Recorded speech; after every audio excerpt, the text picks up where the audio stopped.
Students, முதல் உலக போர் முடிஞ்சதுக்கு அப்புறம் அமெரிக்காக ஒரு சங்கம் ஏற்படுத்தினாங்க அப்படின்னு பார்த்தோம் இல்லையா? அந்த சங்கம் தான் பன்னாட்டு சங்கம். அதை பத்தி நம்ம இன்னைக்கு கிளாஸ்ல பார்க்க போறோம். சோ இந்த பன்னாட்டு சங்கம், அந்த சங்கத்திற்கான கூட்டு ஒப்பந்த ஆவணம் வந்து பாரிஸ் அமைதி மாநாட்டுல உருவாக்கப்பட்டது. இந்த மாநாட்டுல பாத்தீங்கன்னா அமெரிக்கா, இங்கிலாந்து போன்ற நாடுகள் தான் இந்த சங்கத்திற்கான அந்த விதிமுறைகள் இதெல்லாம் வரையறுக்கிறதுல ஆலோசனை சொல்லக்கூடிய முக்கிய நாடுகளாக இருந்தாங்க. இந்த சங்கம் எப்போ ஏற்படுத்தப்பட்டது? அதாவது பாரிஸ் அமைதி மாநாடு 1919 முடியுதா?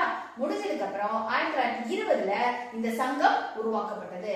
சோ இந்த சங்கத்துல எத்தனை அமைப்புகள் இருக்கு, எத்தனை உறுப்புகள் இருக்கு அப்படின்னா மொத்தம் 5 உறுப்புகள் இருக்கு. அவை என்னென்ன அப்படின்னா பொது சபை, செயற்குழு, செயலகம், பன்னாட்டு நீதிமன்றம், பன்னாட்டு தொழிலாளர் அமைப்பு. ஓகே, இப்ப இந்த பொது சபையில பாத்தீங்கன்னா எந்தெந்த நாடுகள்லாம் உறுப்பு நாடுகளாக இருக்காங்களோ அவங்க எல்லாரும் எதிலே உறுப்பு நாடுகளாக இருப்பாங்க? இந்த பொது சபையிலேயும் பிரதிநிதிகளாக அவங்க கலந்து கொள்வார்கள். அடுத்தது செயற்குழு. செயற்குழுன்றது ஒரு முக்கியமான அமைப்பு. ஏன் அப்படின்னா பன்னாட்டு சங்கம் எடுக்கக்கூடிய ஒவ்வொரு முடிவுகளையும் செயற்குழு தான் செயல்படுத்தக்கூடிய ஒரு அமைப்பாக இருக்கு. அதுக்கப்புறம் இந்த Britain, France, idli, Japan, USA இந்த நாடுகள் எல்லாருமே இந்த செயற்குழுல உறுப்பு நாடுகளாக இருந்தாங்க. இவங்களுக்கு எல்லாம் அதிகாரம் இருக்கு இல்லையா? உறுப்பு நாடுகளுக்கு ஒரு அதிகாரம் இருக்கு இல்லையா? இப்ப உறுப்பு நாடுகள் கொண்டு வர முடிவு தானே செல்லுபடியாகும். அப்ப மற்ற நாடுகள் பாதிக்கப்படும் இல்லையா? அதனால அந்த மாதிரி எந்த நாடும் பாதிக்கப்படக்கூடாது அப்படின்றதுக்காக அவங்களுக்கு, அதாவது சிறிய நாடுகளுக்கு ஒரு அதிகாரம் கொடுத்திருந்தாங்க. அந்த அதிகாரத்தோட பேர் என்ன அப்படின்னா வீட்டோ பவர், அதாவது மறுப்பு ஆணை அப்படின்னு அதுக்கு பேர். இப்ப நான் ஒரு சிறிய நாடுன்னு வச்சுக்கோங்க. இப்போ ஒரு முடிவு, அந்த நாடுகள்லாம் சேர்ந்து ஒரு முடிவு எடுத்திருக்காங்க. அந்த முடிவினால நான் பாதிக்கப்படுறேன் அப்படின்னா நான் அந்த வீட்டோ பவரை பயன்படுத்தி, அதாவது அந்த மறுப்பு ஆணையை பயன்படுத்தி அந்த முடிவை செயல்படுத்த விடாமல் என்னால் என்ன செய்ய முடியும். சோ அந்த பவர் எதுக்காக கொண்டு வந்தாங்க? ஒரு ஒரு சட்டம் கொண்டு வர்றாங்க அப்படின்னு சொன்னா எல்லா நாடுகளுடைய அனுமதியோட, ஒத்துழைப்போட தான் அந்த சட்டத்தை என்ன செய்யணும், கொண்டு வரணும் அப்படின்றதுக்காக தான் இந்த சட்டத்தை சிறிய நாடுகளுக்கு சங்கம் வழங்கியது. அந்த சட்டத்தோட பேர் என்னது? வீட்டோ பவர், அதாவது மறுப்பு ஆணை. ஓகே, அடுத்தது பாத்தீங்கன்னா செயலகம். செயலகத்தினுடைய தலைமையகம் ஜெனீவா நகர்ல இருக்கு. அதனுடைய முதல் பொதுச் செயலாளர் யாரு அப்படின்னு பாத்தீங்கன்னா அவர் பிரிட்டன் நாட்டை சேர்ந்தவர். அவரோட பேரு சர் எரிக் ட்ரம்மாண்ட். அவரோட பேர் என்னது? Sir Eric ட்ரம்மாண்ட். அவர் தான் முதல் பொதுச் செயலாளர். சரி, இப்ப இந்த செயலகத்தினுடைய பணியாளர்கள் இருக்காங்க இல்லையா? அவங்க எல்லாம் யாரு நியமனம் செய்கிறாங்க அப்படின்னு பாத்தீங்கன்னா செயற்குழுவினுடைய ஆலோசனை, இவங்களுடைய ஆலோசனையில இந்த செயலகத்தினுடைய பொதுச் செயலாளர் இருக்காரு இல்லையா, அவரு இவங்கள பணி நியமனம் செய்கிறாரு. ஓகே, அடுத்தது பன்னாட்டு நீதிமன்றம். இதனுடைய தலைமையகம் எங்க இருக்கு? தி ஹேக் அப்படின்ற நகர்ல இருக்கு. இதுல மொத்தம் எத்தனை நீதிபதிகள் இருக்காங்க அப்படின்னா 15 நீதிபதிகள் இருக்காங்க. அடுத்தது பன்னாட்டு தொழிலாளர் அமைப்பு. இதுல ஒரு செயலகம் இருக்கு. இந்த உறுப்பு நாடுகள், இதுல உறுப்பு நாடுகள் இருக்காங்க இல்லையா, அவங்க ஒரு உறுப்பு நாடுல இருந்து 4 பிரதிநிதிகள் இதனுடைய சங்கத்துல என்ன செஞ்சுக்கலாம், அதனுடைய கூட்டத்துல வந்து கலந்து கொள்ளலாம். சரி, இப்ப அதனுடைய உறுப்புகளை பத்தி பார்த்தோம், பன்னாட்டு சங்கத்தினுடைய அமைப்புகளை பத்தி பார்த்தோம். அடுத்து அதனுடைய குறிக்கோள் என்ன? சங்கத்திற்கு 2 முக்கிய குறிக்கோள் இருந்தது. ஒண்ணு, போர்களை தவிர்த்து அமைதியை நிலைநாட்டுதல். அதுக்காக இது ஏற்படுத்தப்பட்டது, போர்களை தவிர்த்து அமைதியை நிலைநாட்டுதல். ரெண்டாவது என்ன அப்படின்னா சமூக பொருளாதார விஷயங்கள்ல பன்னாட்டு ஒத்துழைப்பை மேம்படுத்துதல். இப்ப சங்கம் வந்து சில நாடுகள்ல சமூகத்திற்காகவோ இல்ல பொருளாதாரத்துக்காகவோ மேம்பாடு அடைய செய்வதற்கு ஏதோ சில ஸ்டெப்ஸ் எடுக்குது அப்படின்னா எல்லா நாடுகளுடைய ஒத்துழைப்பும் வேணும். சரியா? அடுத்து இதுதான் 2 முக்கியமான குறிக்கோள்கள். இப்ப பன்னாட்டு சங்கம் எப்படி செயல்படுது அப்படின்னு பாத்தீங்கன்னா ஒரு நடுவராகவும் சமாதான தூதுவராகவும் பன்னாட்டு சங்கம் செயல்படுது. அதையும் மீறி ஏதாவது நாடுகள் சேட்டை பண்றாங்க அப்படின்னு சொன்னா, போர் வந்துருச்சு அப்படின்னா அந்த சங்கம் என்ன பண்ணும்னா அந்த எந்த நாடு இந்த மாதிரி சேட்டை பண்ணுச்சோ அந்த நாட்டின் மீது முதல்ல ஃபர்ஸ்ட் பொருளாதார தடை விதிக்கிறாங்க. அந்த நாடோட பொருளாதார தடைனா தெரியும்ல, யாரும் எந்த நாடுகளும் அவங்களோட என்ன செய்யக்கூடாது, எந்த ஒரு வணிக தொடர்பும் வைத்துக் கொள்ள கூடாது. அடுத்து அப்படியும் அவங்க கேட்கல அப்படின்னு சொன்னா இரண்டாவதாக ராணுவ தடை. எந்த நாட்டின் வழியாகவும் அதனுடைய போர்த்தளவாடங்கள் எதுவுமே செல்லக்கூடாது, மற்ற நாடுகள் அதுக்கு என்ன செய்யக்கூடாது, ஹெல்ப் பண்ணவும் கூடாது. அந்த மாதிரியான ராணுவ தடையும் அந்த நாட்டின் மீது விதிக்கப்படும் அப்படின்னு கொண்டு வந்தாங்க.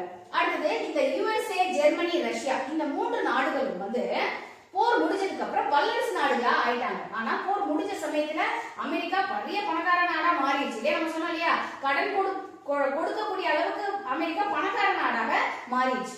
அடுத்தது ஜெர்மனின்னு பாத்தீங்கன்னா ஜெர்மனி போர்ல தோல்வியுற்ற நாடு. ரஷ்யா போர்ல பாதியிலே என்ன செஞ்சிருச்சு, விலகி போயிடுச்சு. சோ இந்த நாடுகள் எல்லாமே இந்த உறுப்பு நாடுகளாக இந்த சங்கத்துல அங்கம் வகிக்கவில்லை. ஆனா போர் முடிஞ்சதுக்கு அப்புறம் இந்த மூணுமே பயங்கரமான வல்லரசு நாடுகளாக மாறிடுச்சு.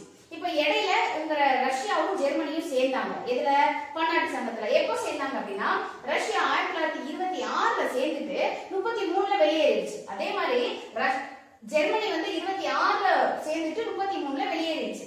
அதே மாதிரி ரஷ்யா 34ல சேர்ந்துட்டு 39ல சங்கத்துல இருந்து என்ன செஞ்சிருச்சு, விலகி போயிடுச்சு. சரி, அது ஏன் அப்படின்றத அப்புறம் பார்க்கலாம். இப்ப சங்கத்தினுடைய செயல்பாடுகள் அது என்னென்னலாம் செஞ்சுச்சு அப்படின்றத பத்தி இப்ப பார்க்கலாம். சங்கத்தின் செயல்பாடுகள் அப்படின்னு பார்த்தோம்னா 1920ல பின்லாந்துக்கும் ஸ்வீடனுக்கும் இடையே இந்த பால்டிக் கடல் பகுதியில இருந்த ஒரு ஆலந்து தீவு வச்சு சண்டை. அந்த தீவு எனக்கு சொந்தம் உனக்கு சொந்தம் அப்படின்னு சொல்லிட்டு ரெண்டு நாடுகளும் என்ன பண்ணாங்க, சண்டை போட்டாங்க. அப்ப பன்னாட்டு சங்கம் அதுல தலையிட்டு அந்த தீவு பின்லாந்துக்கு தான் சொந்தம் அப்படின்னு தீர்ப்பு வழங்கினாங்க. அடுத்த வருஷம் 1921ல ஜெர்மனிக்கும் போலந்துக்கு இடையில எல்லை பிரச்சனை. அதே மாதிரி சைலீஷியான்ற பகுதி எனக்கு சொந்தம் உனக்கு சொந்தம் சண்டை போட்டாங்க. அப்பயும் பன்னாட்டு சங்கம் தான் தலையிட்டு ரெண்டு பேருக்கும் அமைதியை ஏற்படுத்தி கொடுத்தாங்க. அடுத்தது 1925ல இது கிரீஸ் நாடு, இது பல்கேரியா, இந்த ரெண்டுக்கும் எல்லை பிரச்சனை நடக்குது. அப்ப கிரீஸ் என்ன பண்ணுச்சு அப்படின்னா பல்கேரியா மீது போர் தொடுத்தது.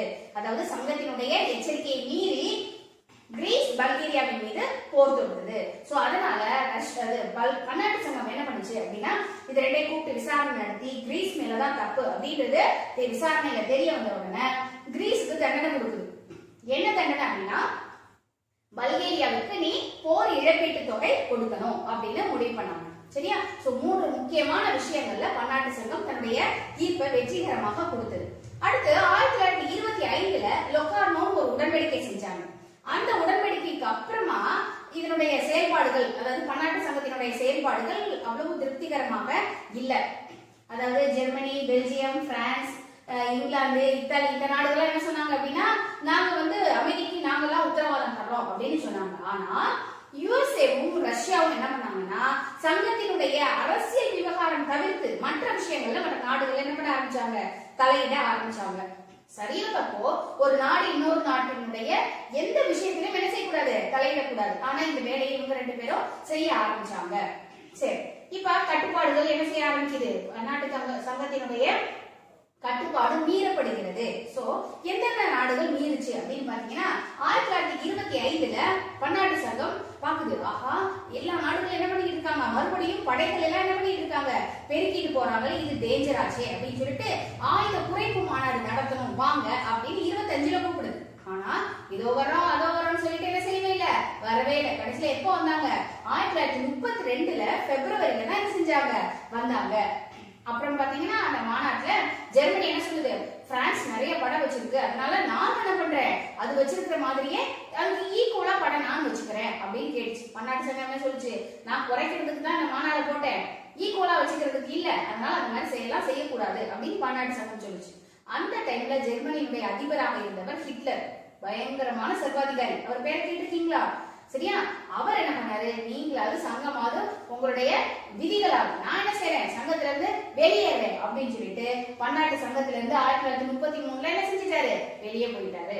இதை பார்த்து ஜப்பான் உடனே மஞ்சூரியா மீது படையெடுத்துச்சு. அப்பயும் பன்னாட்டு சங்கம் ஜப்பானை கண்டிக்குது.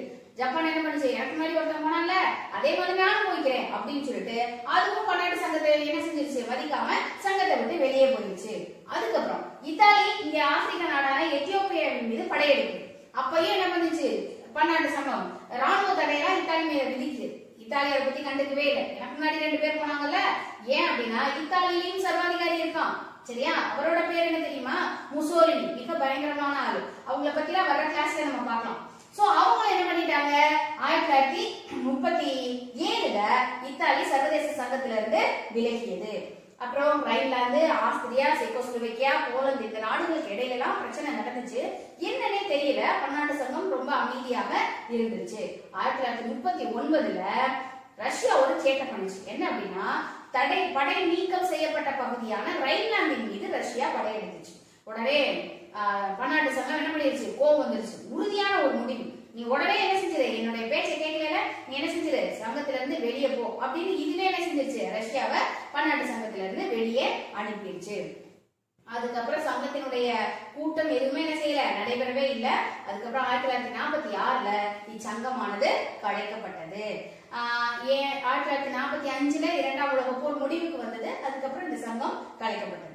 சோ ஏன் இந்த சங்கம் தோல்வியுற்றது? இந்த சங்கம் நல்ல ஒரு நோக்கத்திற்காக ஏற்படுத்தப்பட்டது இல்லையா? அப்படி இருந்தும் ஏன் இது தோத்து போச்சு அப்படின்னு சொன்னா, இந்த சங்கம் தோற்றுவதற்கு முக்கிய காரணமாக இருந்தவர் அமெரிக்க அதிபர் உட்ரோ வில்சன். ஆனா அமெரிக்காவை இந்த சங்கத்துல என்னவா இல்ல, உறுப்பினராக இல்ல. உறுப்பினராக இருந்தவங்க எல்லாருமே வெற்றி பெற்ற நாடுகள். சரியா? அப்ப தோத்த நாடுகளோட நிலைமை என்ன? இரண்டாவது பாயிண்ட் என்னன்னா, இந்த சங்கத்திற்கு என்று நிரந்தரமான படை இல்லை.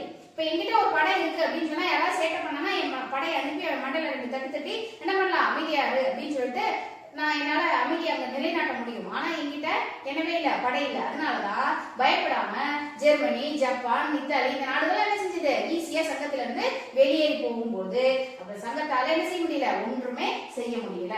அப்புறம் பாத்தீங்கன்னா கூட்டு பாதுகாப்பு அப்படின்ற அந்த கோட்பாட்டை சங்கத்தாலையும் ஃபாலோ பண்ண முடியல, மற்ற நாடுகளாலையும் என்ன செய்ய முடியல, பாதுகாப்பா அதை ஃபாலோ பண்ண முடியல. இத்தாலி, ஜெர்மனி, ஜப்பான் மூணுலயுமே இப்ப என்ன ஆயிடுச்சு, வல்லரசு நாடுகளாகவும் சர்வாதிகார நாடுகளாகவும் மாறிடுச்சு. சர்வாதிகாரியா இருந்ததுனால என்ன செய்யல, யார மதிக்கல, சங்கத்தை மதிக்கல. ஆனா 2 நாடுகள் மட்டும்தான் கடைசி வரைக்கும் என்ன செஞ்சாங்க, சங்கத்தினுடைய செயல்பாடுகளுக்கு கட்டுப்பட்டு நடந்தாங்க. அவங்க யார் அப்படின்னா இங்கிலாந்தும் பிரான்ஸும் மட்டும்தான். சரியா? சோ இப்போ பன்னாட்டு சங்கம் எப்படி ஏற்படுத்தப்பட்டது, அதனுடைய உறுப்புகள் என்ன, அதனுடைய செயல்பாடுகள் என்ன, எவ்வாறு அது தோல்வியுற்றது அப்படின்றத பத்தி பார்த்தோம். அடுத்த கிளாஸ்ல இந்த 1918ல முதல் உலக போர் முடிஞ்சுதா, இரண்டாம் உலக போர் 1939ல ஸ்டார்ட் ஆச்சு. சோ இந்த 18க்கும் 39க்கும் இடைப்பட்ட இந்த காலப்பகுதியில நாடுகளுடைய நிலைமை என்ன அப்படின்றத பத்தி அடுத்த கிளாஸ்ல பார்க்கலாம். Thank you.